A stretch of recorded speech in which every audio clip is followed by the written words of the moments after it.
महामंडलेश्वर श्री सच्चिदानंद जी के 2 वचन, एक भजन और इसके बाद फिर सच्चिदानंद जी की वाणी।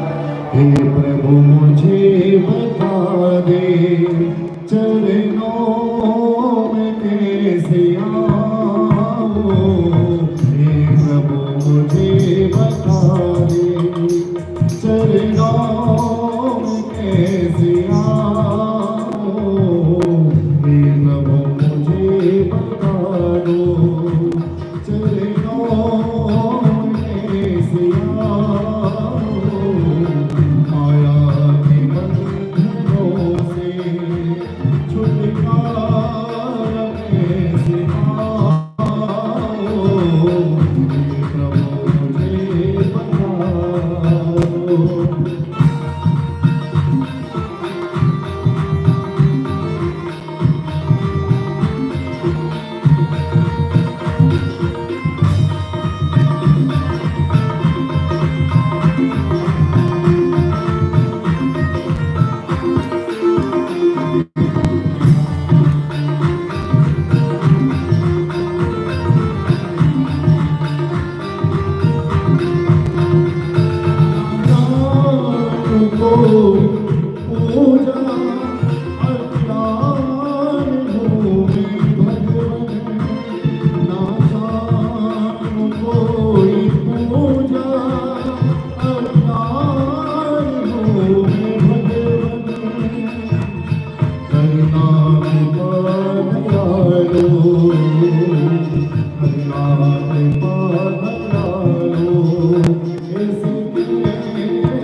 भगवान की।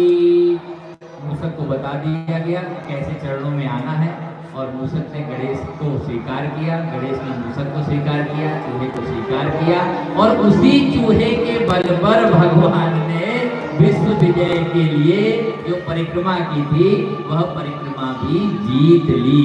तो आप लोगों को भी अगर विश्व विजय की कामना है तो संतों की वाणी स्वरूप इस परिक्रमा को, इस यज्ञ के आनंद को ग्रहण करिए। हमारे महामंडलेश्वर श्री श्री नित्यानंद जी महाराज के सुभाषित वचन।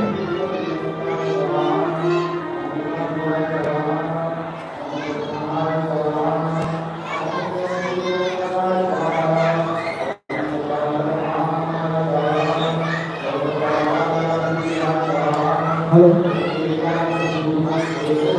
संध्यानां निधानां कलिमलमथनं पावनं पावनानां पाथेयं यन्मिच्छो सपत्नप्राप्ते विस्तारस्थानमेकं कविवत्पश्यां जीवनं सज्जनानां बीजं धर्मधूमस्य प्रभवत् भवतः भूतये श्री राम नाम।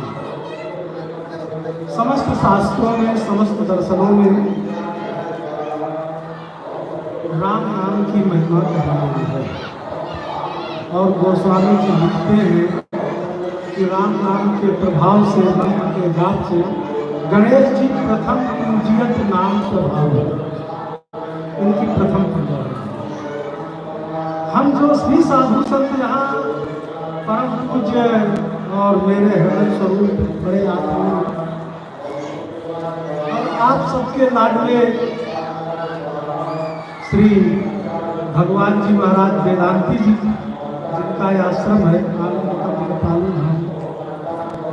सबके स्नेही श्री मेरे दाई तरफ बैठे हुए ज्ञानीनाथ जी महाराज, आप आपके नजदीक आश्रम नरसिंहपुर धाम में और महाराष्ट्र में हुए और शनि सिंगलापुर पीठ के साथ साथ हमारे अत्यंत सन्निकट गुजरात में भी आप बहुत बड़ी पीठ के महंत तात्कालिक में हुए हैं, हजारों साल पुराने वो भी आश्रम है। अगर देखा जाए तो शनि सिंगलापुर पीठ की महिमा उस आश्रम से कम है, क्योंकि शनि सिंगलापुर का निर्माण तात्कालिक हुआ है, लेकिन जिस आश्रम में आप वर्तमान में विद्यमान हैं वह कई सौ वर्ष पुराना स्थान है और वहाँ के जो पूर्वाचार्य था उन्होंने शरीर नहीं त्यागा था, वो सशरीर एक ज्योति में विलीन हो गए थे। ये प्रत्यक्षदर्शी आदमी बताते हैं। वेदांती जी महाराज खट दर्शन अखाड़ा परिषद के सचिव हैं, इसलिए इस मंच पर खट दर्शन विद्यमान है।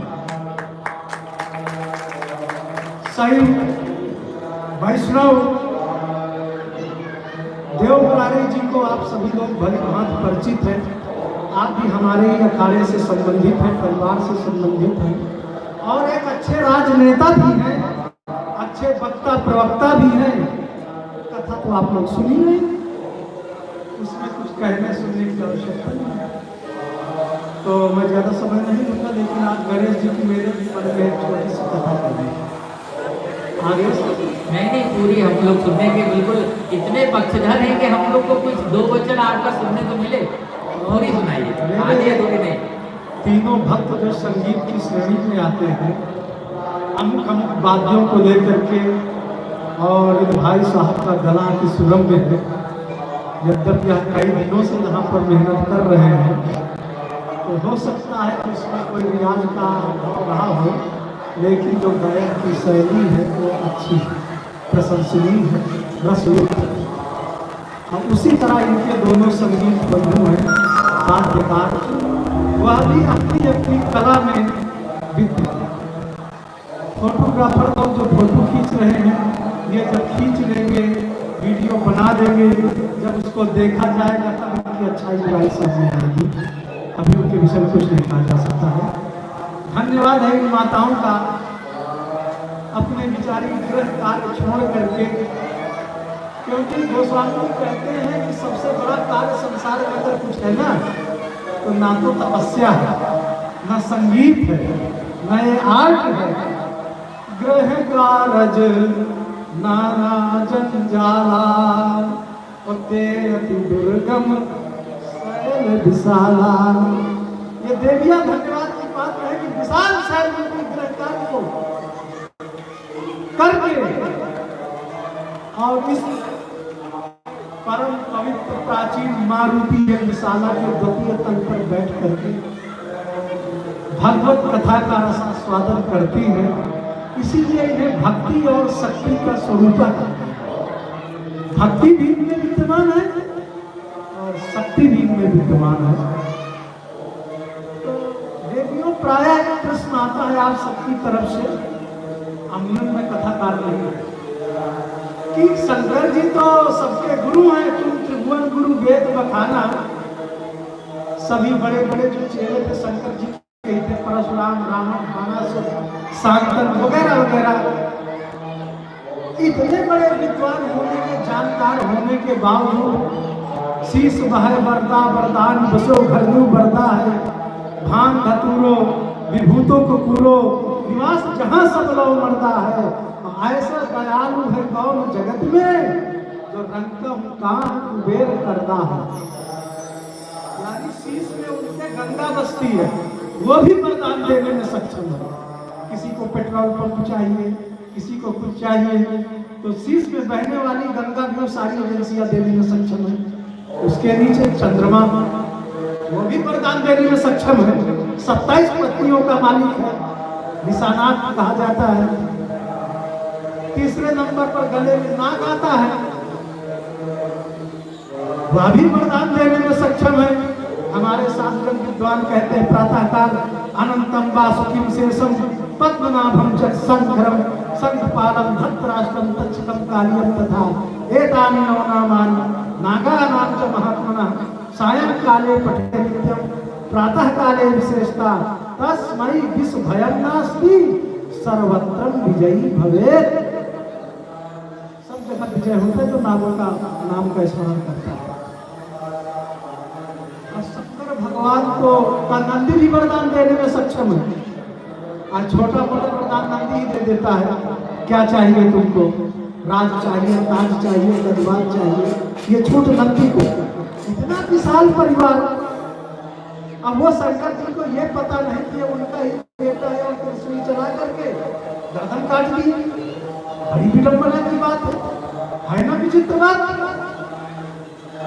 प्रकार अभी आपने स्वामी जी से मूसक की कथा सुनी, भारतीय दर्शन पुराणों का दर्शन बड़ा विचित्र है और बहुत विशाल है। तो एक बार क्या हुआ कि शंकर की देवी पार्वती को लेकर के कोई विषय पर चर्चा कर रहे थे। अब वो गृहस्थ के ऊपर चर्चा थी कि समाज के ऊपर। इतने में सूर्य उधर से रथ लेकर के अपना निकले, तो सूर्य के ताप से देवी पार्वती व्याकुल हो गई। तो उनको व्याकुलाहट आकुलता आ गई। तो शंकर जी को बहुत बुरा लगा। उन्होंने कहा सूर्य की वजह से और मेरी पत्नी व्याकुल हो जाए, खींच करके कृष्ण सूर्य पर चला दिया। सूर्य अपने रथ से गिर गए, घायल हो गए। मारीची उनके पितामह थे, संध्या करने को बैठे थे। उन्होंने देखा मेरा पौत्र जो है घायल होकर के गिर गया, तो आकर के आए, उठाए, हृदय से लगाया, आचमन कराया और शंकर जी को शास्त्र कि हे महादेव, जिस प्रकार तुमने मुझे पुत्र सौंप दिया है, ये ज्ञान तुमको तब होगा जब तुम्हारे द्वारा तुम्हारे ही पुत्र से तुमको सौंप। इसी वजह से ये कौन भी ऋषि ने मार्कंडेय जी से पूछा था। ये कहानी मार्कंडेय पुराण में कथा है। एक ऋषि थे कौंडी नाम की, तो उन्होंने बहुत सी ऐसी प्रश्न किए जो अत्यंत गूढ़ रहस्यमयी है। उसका निराकरण मार्कंडेय जी ने किया। तो उन्होंने इस वजह से शंकर जी श्राप में वशीभूत होकर के गणेश को विसर्जन किया। तब उनको ये विदित हुआ क्योंकि ऋषि के श्राप को सत्य, अन्यथा ऋषि का श्राप झूठा हो न हो जाए। क्योंकि शंकर जी साक्षात धर्म से धर्म की स्थापना भी शंकर जी के द्वारा ही है। तो जितना अन्यों पर नजर रखते हैं उतना स्वस्थ, क्योंकि जो अनुशासन अपने जीवन में लागू करे। दूसरों पर शासन करना सहज बात है, अपने ऊपर अनुशासन रखना यही श्रेष्ठ बात है। इसीलिए न शासन देश को महान बनाता है, न प्रशासन देश को महान बनाता है। सचिवालय और संवैधानिक स्थलों पर लिखा रहता है कि अनुशासन देश को महान बनाता है, क्योंकि अनुनाम धर्म का होता है। जिसके जीवन में धर्म का शासन है वही महान बन सकता है, नहीं तो बड़ा आदमी बन सकता है, तो दृष्टि से महान आदमी नहीं बन सकता। ये साधु संत अपने जीवन में धर्म को रखते, इसलिए इनको महात्मा कहा जा सकता। बाकी आत्मा सभी टाटा बिरला इतना बड़ा बड़ा धर्मशाला बनवाए, उन्हें महात्मा नहीं कहा गया, धर्मात्मा ही कहा गया, क्योंकि उन्होंने अपने जीवन में धर्म का अनुशासन नहीं रखा, धार्मिक कार्य किए। हम लोग धार्मिक कार्य कर लेते हैं लेकिन धर्म को अपने जीवन में उतारते नहीं। ये साधु संत खड़गड़ चाहे नाथ जी कान पड़ाए हैं, शनिदेव जी काला वस्त्र धारण किए हैं, बापू जी मूंगा की माला धारण किए हैं। ये इस माध्यम से जगत को उपदेश देते हैं कि तुम्हारे जीवन में लाल मूंगा मंगल का प्रतीक है, इसको भी स्वीकार करो। काला शनि का प्रतीक है, नीला, इसको भी स्वीकार करो। ये न्याय की प्रियता है, अनुशासन है, भगवा है। यह केसरिया यानी रक्त में उबाल भी रखो धर्म की स्थापना के लिए। अगर रक्त में उबाल नहीं आएगा तो धर्म की स्थापना नहीं हो पाएगी। यौन और यौनों का यौनाचार बढ़ रहा है। हमेशा हाथ जोड़ करके बैठोगे तो जीवन के जो परम लक्ष्य वो प्राप्त नहीं कर पाओगे। तुम्हारे चारों तरफ भयावह क्रांति फैल रही है। साधु संत किसी न किसी रूप में समाज को जागृत करते हैं कि वो स्वर्ग वो नर्क तो बात का विषय है, अपने आसपास के भी स्वर्ग और नर्क को पहचानना चाहिए। ज़्यादा समय नहीं होगा, मैं कहना चाहूँगा कि 3 वर्ष पहले मैं आया था। यह आश्रम इतना श्रेष्ठ और सुंदर नहीं था। पूज्य श्री के प्रबल पुरुषार्थ की वजह से और आप सबकी श्रद्धा भक्ति युक्त सहयोग की वजह से यह आश्रम दिनों दिन चंद्रमा शुक्ल पक्ष के चंद्रमा की तरह बढ़ रहा है। आगे भी ऐसा ही उन्नति सिद्ध होता रहे और इसकी चमक, इसकी आध्यात्मिक शक्ति, स्वामी जी की विद्वता, इन सबकी सेवा और धर्म का अनुराग दसों दिशाओं में फैलता रहे। मैं मानता हूँ कि तुम्हें गौरव होना चाहिए, इस नगर के वासियों के लिए गौरव कि तुम्हें एक श्रेष्ठ संत ब्रह्मर्षि मिला है जो अत्यंत विद्वान, विनम्र, सुशील और धार्मिक क्षेत्र में भी, सामाजिक क्षेत्र में भी, आध्यात्मिक क्षेत्र में भी तथा राजनीतिक क्षेत्र में भी समान रूप से श्री भगवान वेदांती जी महाराज का अपना स्थान है। और यह स्थान में शुभकामना करूँगा कि जीवन करता रहे। दूसरी एक विशेषता और है, यहाँ पर एक संगम इनके जीवन में परंपरा से बने वैष्णव कर्म से शैव दर्शन भी लेकर के चलते हैं। आचार्य शंकर की परंपरा में भी इनका सम्मान है। सभी शंकराचार्य भी उनके स्वरूप और विद्वता का सम्मान करते हैं, चाहे स्वामी अवधूतेश्वरानंद जी हो, स्वामी सदानंद जी हो या अनान्यान्य दर्शन के महापुरुष हों, और सभी वैष्णवाचार्य भी इनका बड़ा सम्मान करते हैं, चाहे काशी के स्वामी राम गणेशाचार्य जी हो या अनान्यान्य धर्माचार्य हो। तो हम सबकी ये मंगल कामना है कि आपका ये श्रेष्ठ यज्ञ सदा बढ़ता रहे, उन्नतिशील रहे। मौसम की वजह से कुछ विसंगतियाँ हो जाती हैं, ये कोई महत्वपूर्ण बातें नहीं हैं। श्रेष्ठ चीज़ें इतनी शाश्वत और इतनी सरलता से नहीं मिला करती हैं, उनमें काफ़ी परिश्रम करना पड़ता है। पर संत जब आते हैं, महापुरुष जब आते हैं, अब ये मुरारी बापू है, 9 दिन की कथा के 3.5 लाख रुपया लेते हैं और 8 लाख का कार्यक्रम का 5 लाख का भोजन का खर्चा हो, तो जब 15 लाख खर्च करोगे तब ये आएंगे। नाथ जी अभी 40 लाख से ऊपर का यज्ञ महाराष्ट्र में कराए। अब ऐसे ऐसे संत आपको सहाय कर सकते जाते हैं। शनिदेव है, उनका अपना अलग पराक्रम है। भुगरी घाट अभी मैं देख करके आया हूँ, 40 गांव की प्रजा का वो वात्सल्य, वो भाव भक्ति है, मैं क्या वर्णन करूँ, प्रशंसा हो जाएगी। तो सभी संतों की अपनी तपस्या त्याग होता है। धन्यवाद है वेदांती जी कि जिन्होंने खट दर्शन को एक मंच पर लाए और अपनी श्रेष्ठ कथा से, ये महीना गणेश जी का है, आपने गणेश कथा कही, हम सबको बड़ा आनंद आया। एक दूसरे से साधु संत मिले, मेरा भी शास्त्र से बड़ा लगाव है। कोरोना काल के कुछ क्षण पहले हम व्यतीत किए थे, बड़े आनंद के साथ, बड़ी सहजता के साथ, बड़ी सरलता के साथ। सदा सदा से ऐसे कार्यक्रम होते रहे। नगर वासियों के साथ साथ हम साधु संतों को भी आनंद प्राप्त होता रहे। बोलिए आनंद कंद भगवान की, राघवेंद्र सरकार की, मारुति महायज्ञ की, श्री वेदांती जी महाराज की जय जय सीताराम।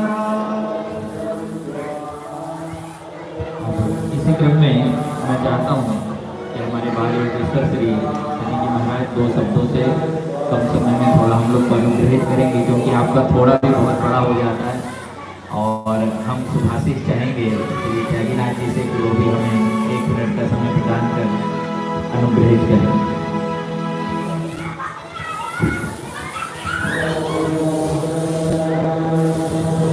गजानन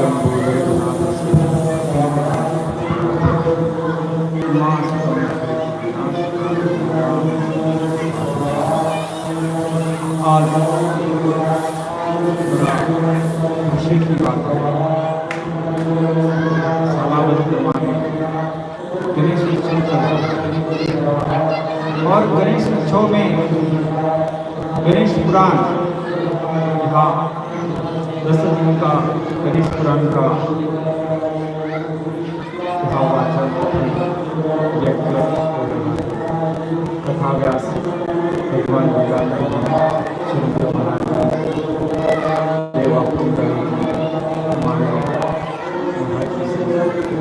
और जितने भी संत आए सभी का यहाँ साधुवाद, उनको सबको प्रणाम करता है। जीवन में जब तक बड़प्पन कब आता है, गणेश भगवान से सीखा। आज सभी कथाओं में बताया जाता है गणेश जी सर्वश्रेष्ठ क्यों, किस कारण हुए, पर कई ग्रंथों में अलग अलग वर्णन आता है। पर एक ग्रंथ में एक ही वर्णन आता है, जब सभी माता पिताओं ने कहा, कार्तिक जी को भी कहा, गणेश जी को भी कहा, जो भी पृथ्वी की प्रदक्षिणा करेगा वो सर्वश्रेष्ठ माना जाएगा। तो कार्तिक जी के भी अंदर एक पता लगा था, मेरे पास तो मयूर है, मैं उड़ के चक्कर लगा के आ जाऊंगा और माता पिता को प्रणाम करूंगा। कार्तिक जी को एक भूल थी, गणेश जी चूहे के ऊपर बैठ के कब धीरे धीरे जाएंगे, कब प्रणाम करेंगे, तब तक मैं पहले आऊंगा। पर गणेश जी बुद्धि के दाता है। गणेश जी ने जैसे कार्तिक जी आगे चले गए, तुरंत अपने माता पिता की परिक्रमा करके उनको प्रणाम किया, तो वही तीनों लोग की परिक्रमा मानी गई और उसी समय माता पिताओं से आशीर्वाद मिला, आप सर्वश्रेष्ठ हो गए। इसलिए गणेश भगवान आज सर्व पूजनीय हैं। सभी देवी देवता का पूजन में भी सर्वश्रेष्ठ गणेश जी को माना जाता है। सर्वप्रथम गणेश जी का आह्वान किया जाता है। ऐसे ही माता पिता का सेवा करके हम लोग भी हमारे जीवन में गणेश जी जैसा उच्च भाव बनाइए और सर्वस्व अपने माता पिता में देख लीजिए, क्योंकि आज बड़ा एक दुख के साथ बताना पड़ता है, आज हिंदू धर्म में जितने भी वृद्धाश्रम हैं वो हिंदू धर्म के हैं, अन्य धर्म के वृद्धाश्रम नहीं है। आप घूम के देखिए तो ऐसा क्यों हो रहा है। आज हम हमारे बच्चों को संस्कार नहीं दे रहे हैं। जिस दिन आप आपके बच्चों को संस्कार देंगे तो उस दिन आपके बच्चे आपको वृद्धाश्रम में नहीं डालेंगे। इसलिए भगवान गणेश जी से सीखो, माता पिता की सेवा करो और सर्वश्रेष्ठ जो पद है, गणेश जी ने भी सर्वश्रेष्ठ पद पाया है और आप लोग भी वो सर्वश्रेष्ठ पद पाएंगे। ऐसे गणेश भगवान के चरणों में प्रार्थना करता हूँ और मैं मेरे वाणी को पूर्ण विराम देता हूँ। और उसके पहले सब गणेश जी का थोड़ा सा एक छोटा सा भजन गाइए। एक गणेश जी का छोटा सा मंत्र है, सब लोग दिल से गाएंगे। गणि गण गणात बोते, गणि गण गणात बोते,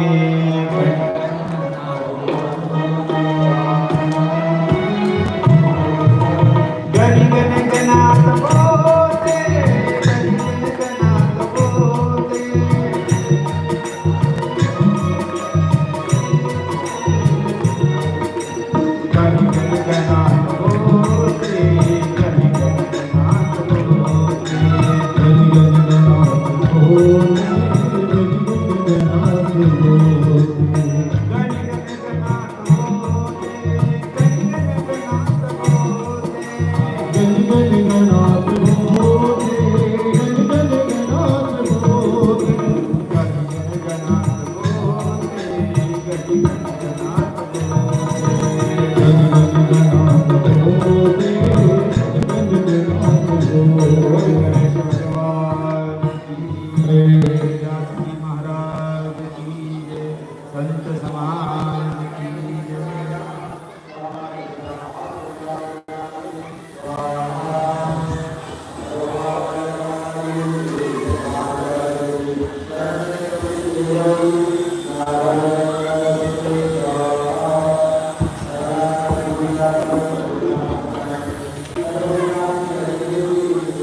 नीलाञ्जनं समाभाषं रविपुत्रं यमाग्रजं छायामार्तण्डसम्भूतं तं नमामि शनैश्वरं। गुरुब्रह्मा गुरुविष्णु गुरुदेवो महेश्वरः, गुरुः साक्षात् परं ब्रह्म, तस्मै श्री गुरुवे नमः। अखण्डमण्डलाकारं व्याप्तं येन चराचरम्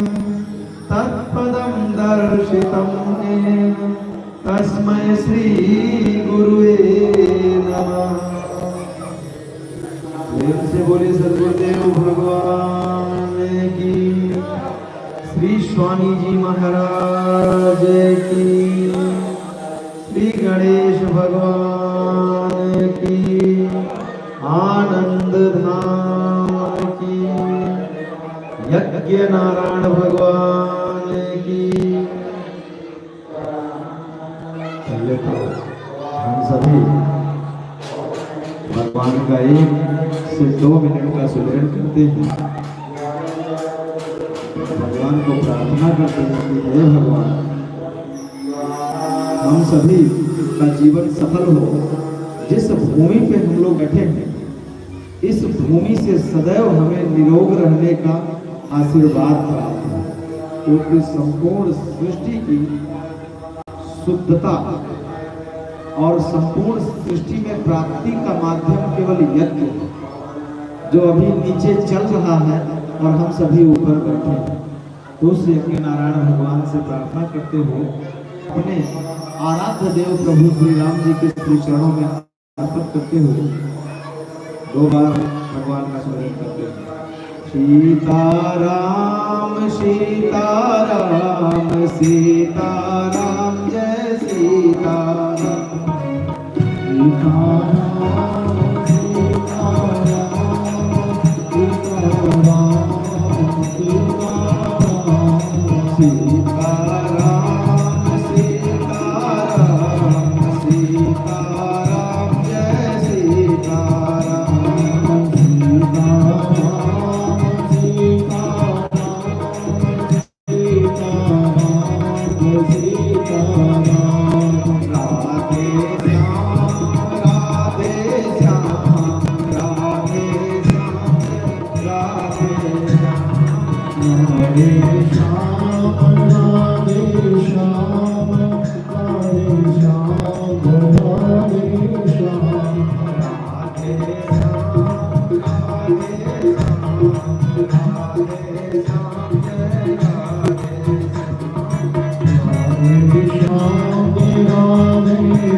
बोलिए श्याम रामचंद्र भगवान की, श्री हनुमान जी महाराज की, श्री यज्ञ नारायण भगवान की।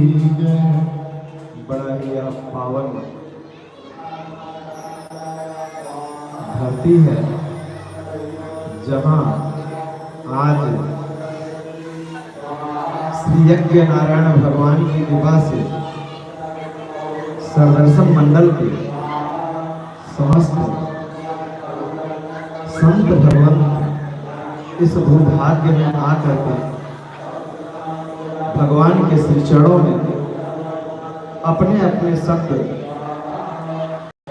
अर्पण करते हुए इस क्षेत्र की सदा कल्याण की कामना कर रहे हैं। मैं उसमें प्रथम श्री अपने सरदर्शन अखाड़ा विश्व परिषद के राष्ट्रीय सचिव साहब एवं इस यज्ञ के यज्ञाधीश, इस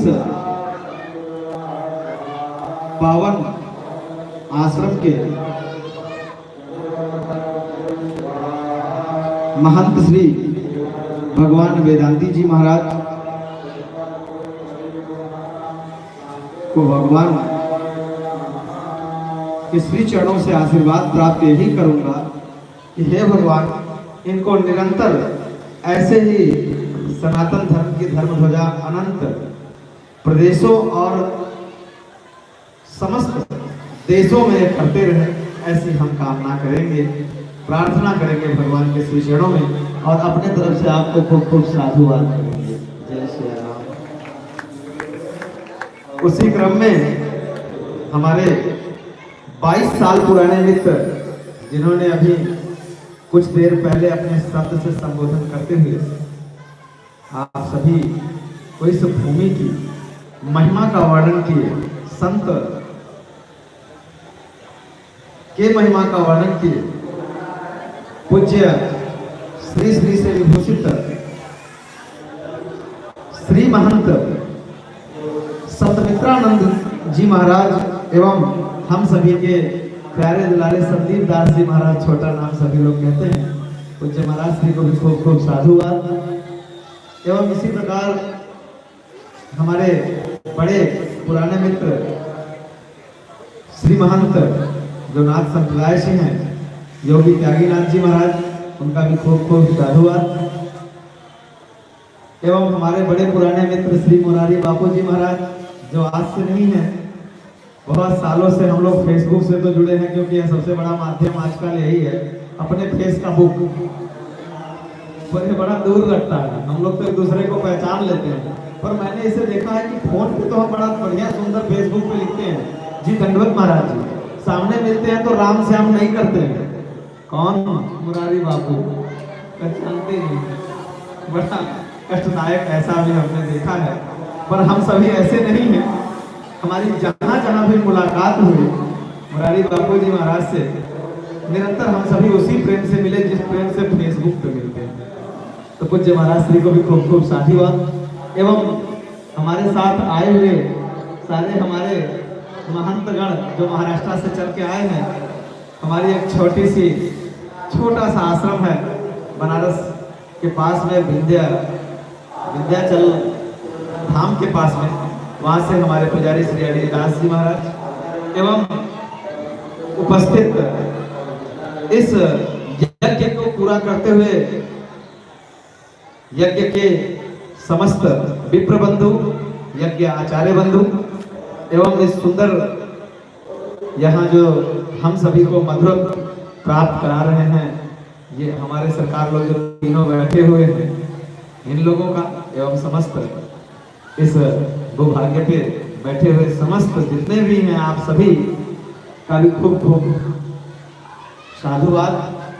भगवान से प्रार्थना है कि आप सभी भी सदा प्रसन्न रहें। कथा तो हम लोग बड़ा सुनते हैं और हम डायरेक्ट मुद्दे पे आते हैं। आप सभी अपने जीवन में कष्टों से भी आनंदित होंगे। कष्ट से कौन कौन आनंदित होता है? अच्छा, आप कष्ट से आनंदित होती है?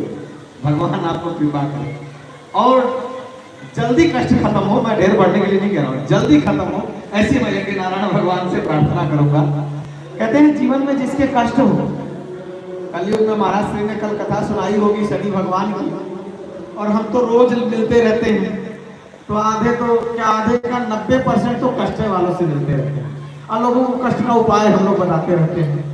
हम बताते हैं, हमारे साथ सभी जो संत भगवंत यहाँ बैठे हुए हैं, विप्र बंधु बैठे हुए हैं, सभी लोग आपको कष्ट से कहीं ना कहीं कुछ उपाय बताते हैं करने के लिए, जिससे आपके जीवन में वह कष्ट जो शारीरिक कष्ट है, मानसिक कष्ट है या आर्थिक कष्ट है, पारिवारिक कलह है, वह दोबारा आपके जीवन में ना आए। इसके लिए वह निम्न प्रकार के उपाय जो उनकी स्वतः की शोध है, जो गणना है, उसका वह उपाय बताते रहते हैं। और शायद हमारे सामने तो रोज प्रश्न आता है, महाराज जी उस उपाय से हम तो ठीक हो गए क्या? तो आप सभी भी पूज्य हमारे महाराज श्री भगवान वेदांती जी महाराज, जो निरंतर आप सभी बड़े महाराज श्री ने बताया, भाई मैं तो यहाँ का जानता नहीं, मैं जीवन में पहली बार इस पावन भूभाग्य पे आया हूँ। सुनता था महाराज श्री के मुखार बिंदु से दमो दमो दमो दमो, तो मैं कभी मजा में कहता था दमो है कहाँ, और आज महाराज श्री ने दमोह भी दिखा दिया। तो इस दमोह भाग्य में आकर के भी आप सभी पूज्य महाराज श्री के सानिध्य में निरंतर उनके बताए हुए कहते हैं कि अगर कोई गुरु अगर आपको एक छोटा शब्द भी बता दिया तो वह राम बाण बता देता है। क्या बताता है? राम बाण। लेकिन उसको फॉलो करोगे तब, उसको मानोगे तब। अब हम लोग इतना देर चिल्लाए और बाकी यहाँ से नीचे उतरे और भूल गए तो क्या कर सकते हैं अपन लोग? कुछ नहीं कर सकते। 7 दिन की कथा हमने सुनाई और आपने सुनी, यहाँ से उतरी और घर जाकर भूल गई। वही रोटी वही वेट शुरू हो जाती है। जीवन में आप सभी अपने एक चीज जान लें, कष्ट आने का सबसे पहला कारण हम स्वतः स्वयं हैं। क्या है? हम ही कष्ट को कहीं ना कहीं लाते हैं। गुरु श्री चरण में रहने वाले समस्त भक्त भगवान को कभी कष्ट नहीं आता है, ऐसा हमने भी देखा है। तो आप सभी गुरु श्री चरण की प्राप्ति करें। बाकी कष्ट के तो बहुत सारे उपाय हैं और हम सभी के पास समय बड़े कम है और कष्ट के लिए फिर मुझसे महाराज श्री आगे आपको बताएंगे। जब कहीं ना संभल पाए तब शनि महाराज जी के आश्रम गुगरी चले आना। 22 मार्च से वहां यज्ञ है, उसका निदान हम दे देंगे। ठीक? तो मैं माता नर्मदा के इस पावन श्री चरण में हम लोग जहां बैठे हैं, जिससे आज एक प्रदेश नहीं अनन्य प्रदेश कहीं ना कहीं लाभ पा रहे हैं। हम जिस प्रदेश में अभी पूज्य महाराज श्री ने बताया कि गुजरात प्रदेश में महाराज श्री का आश्रम है, वहाँ एक भगवान जी की अखंड ज्योति जल रही है जो उसमें समाहित हो गए हैं। उस आश्रम में अभी अपने राम को सभी संत भगवंत एवं क्षेत्रवासियों के द्वारा सहयोग करने का, वहाँ सेवा करने का शुभ अवसर प्राप्त हुआ है। वहाँ जाकर के हमने नर्मदा महात्म्य देखा। पूरा गुजरात राजनीति जरूर करता है, धन जरूर कमाता है, पर जीता है तो एमपी से जल कहाँ का जाता है? एमपी का। इस माता नर्मदा के जल से पूरा गुजरात जीता है। तो उस माता के श्री चरण में 4 साल, यह तो 5वां साल हो गया, निरंतर नरसिंहपुर जिला में गुड़वारा ग्राम सभा में शनि पीठ नर्मदा धाम आश्रम है, जहां निरंतर पूज्य पहली जब हमारे यहाँ कार्यक्रम हुआ था, पहला यज्ञ मैंने किया था, तो पूज्य अपने अनन्य मित्र श्री भगवान वेदांती जी महाराज जी की श्रीमद् भागवत कथा वहां कराया गया था। सॉरी, हाँ, शिव कथा कराई गई थी पूज्य महाराज श्री के मुखार बिंदु से। वहां पे करीब करीब 80 गांव पूज्य महाराज श्री के कथा से कहीं ना कहीं लाभ प्राप्त कर रहा था। और तो और निरंतर 5 सालों से यज्ञ चल रहा है। हर कार्यक्रम में पूज्य महाराज श्री अपना कुछ समय निकालते हैं और जा करके लोगों को आशीर्वचन देते हैं। फिर इस मार्च के महीने में यज्ञ वहाँ है, जहाँ मैंने कहा कि आप सभी जरूर सादर आमंत्रित हैं, आप भी आइएगा। वह शनि पीठ है, जिस प्रकार भगवान शनि महाराज जी का शनि शिंगणापुर में आप लोगों ने व्याख्यान सुना है कि जहाँ ताले नहीं लगते और वहाँ जाने के बाद जीवन के सारे कष्ट खत्म हो जाते हैं। उसी प्रकार यह चमत्कारी पीठ यह भी है माता नर्मदा के पावन तट की, जहाँ निरंतर अपने लोग जीवन में जो कष्ट से जुड़ित हैं, अगर वह वहाँ पहुँचते हैं और उस कष्ट के लिए वहाँ भगवान शनि महाराज जी से प्रार्थना करते हैं। वहाँ का नियम है, श्री भगवान वेदांती जी महाराज जी ने एक बार 50 विदेशियों को ला करके वहाँ जो है आशीर्वाद दिया था। तो उस भाग्य में वहाँ जाकर के माता नर्मदा में स्नान करना होता है। वहाँ पे भगवान सूर्य को अर्घ देते हुए भगवान शनि महाराज जी के श्री चरणों में अपनी अर्जी लगानी होती है और इसके बाद वह कष्ट से निवृत्त हो जाते हैं। यही वहाँ के लोगों ने बताया है। तो आप सभी भी उस कार्यक्रम में सादर आमंत्रित है पूज्य महाराज श्री के द्वारा।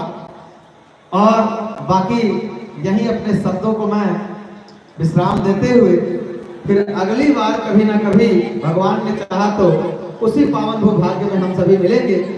समस्त अपने मित्रों बंधु के श्री चरणों में प्रणाम करते हुए, साधुवाद करते हुए, दंडवत करते हुए, अपने वाणी को विश्राम देते हुए, यज्ञ नारायण भगवान के श्री चरणों में साष्टांग दंडवत प्रणाम करते हुए भगवान से ही प्रार्थना करते हैं यह क्षेत्र सदा भगवान शनि महाराज जी के कष्ट से निवृत्त रहे। प्रेम से बोलिए शनिदेव भगवान की। जो जो जयकारा नहीं लगाएगा अपने ऊपर चढ़ जाएंगे, याद रखना।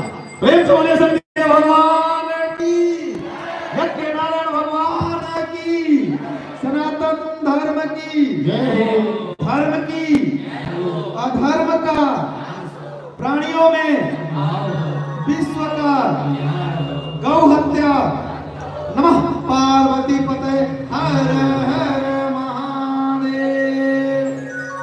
इसी क्रम में मैं बनारस से पधारे हुए डॉक्टर सुमन जी से 1 मिनट का समय चाहता हूँ। पुनः हम लोग यज्ञ की आरती के बाद मिलेंगे। अति विलंब हो गया है क्योंकि यज्ञ की आरती लगभग 6:45 पे हो जाती है और वो 7:15 हो रहा है। 1.5 घंटे हम लोग लेट हो गए हैं। हालांकि डॉक्टर साहब को पुनः कल अवसर दिया जाएगा लंबा बोलने के लिए सम्मेलन में, लेकिन एक वक्तव्य बिना किसी का वंदन किए हुए एक बार में सभी को समग्र प्रणाम करके अपनी मूल बात करना। मैं समस्त धर्मानुरागी ऋषि मुनियों को इस मंच पर प्रणाम करते हुए, माताओं, बहनों और सभी विद्वत पुरुषों को प्रणाम करते हुए